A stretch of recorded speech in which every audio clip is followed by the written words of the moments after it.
Right then guys, this is just I don't know what this is, like a quick review, a quick instructional video. I've just been cleaning the bike and I noticed that there's a bit more chain slack than there should be. Okay, so this is how I adjust the chain. Okay, don't know if it will help anyone, but it might. Anyway, so first thing we need to do is show you this. Okay, I bought this a while ago. I have used it, but now I'll show you why I don't. Okay, for a start, it's plastic. There's quite a bit of flex in this. Okay, now the idea is that you get the pitch and the measurements off your chain, and then you adjust the scale to fit it. Okay, you can see there's a scale on there. Now this is what you do. You put it, or in theory, you put it in the middle of your chain, like that. Wind it in until you get a little bit of a kink in there. Let's just zoom in a little bit so you can see a bit more of what I'm doing. Okay, so just so that it's got like a little kink in there, wind it up to the washer that you should have already pre-adjusted. Okay, I haven't done it with this one, but this is just to show you. All right, so that's the idea. And then when it comes to adjusting the chain, you loosen all the nuts like you would normally.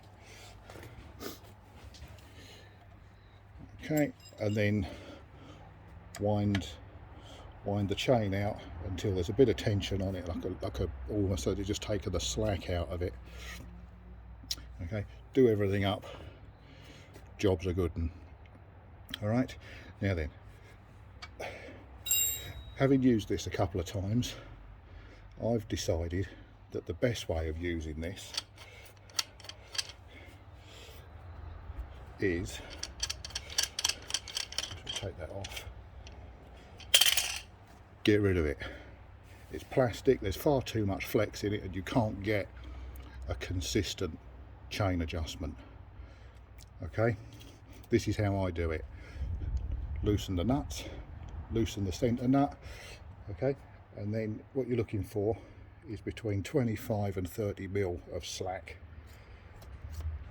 Okay, that's a touch more than I would normally run.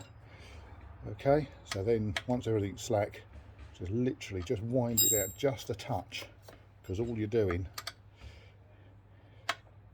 is taking out a bit. Don't forget to go around a little bit, make sure that it's the same and consistent all the way around in case there's any tight spots. Do the same with the other side and make sure the marks on the swing arm are the same on both sides. Okay, very important, otherwise your wheel won't be in line. But that's not too bad. Just go just a little bit.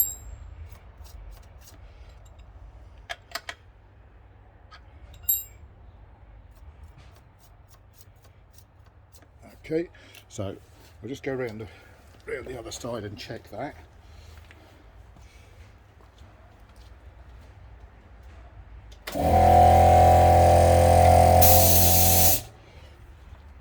Isn't it amazing how your compressor starts up just when you don't need it to?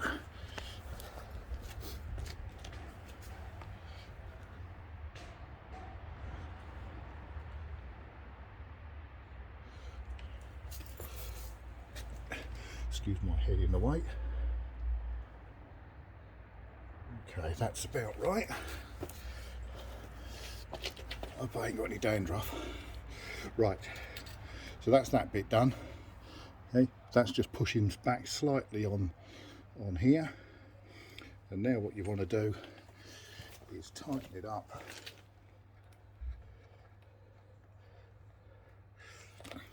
Okay, torque wrench, and on this bike it's 100 Newton meters. So let's do it up. There. That's 100 Newton meters.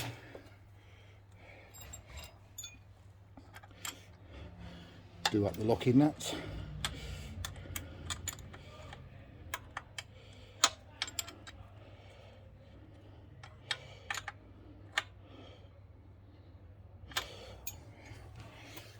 Same on the other side.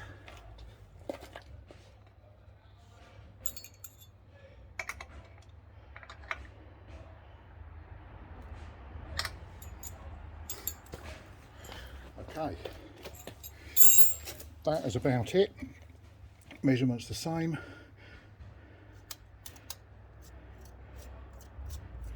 And there's that again, just give it a couple of turns. Make sure there's no tight spots. There's always a little bit of variation. But I say, you're still aiming for that 25-30 mil. Okay, that's it. Okay, manually do the chain adjustment. Don't rely on that chain monkey. Too tight a chain will result in gearbox, output shaft bearings wearing much faster than they should do. Okay, too loose and you're going to jump teeth on the sprocket. Right, that's it. Thanks for watching. Cheers. Bye.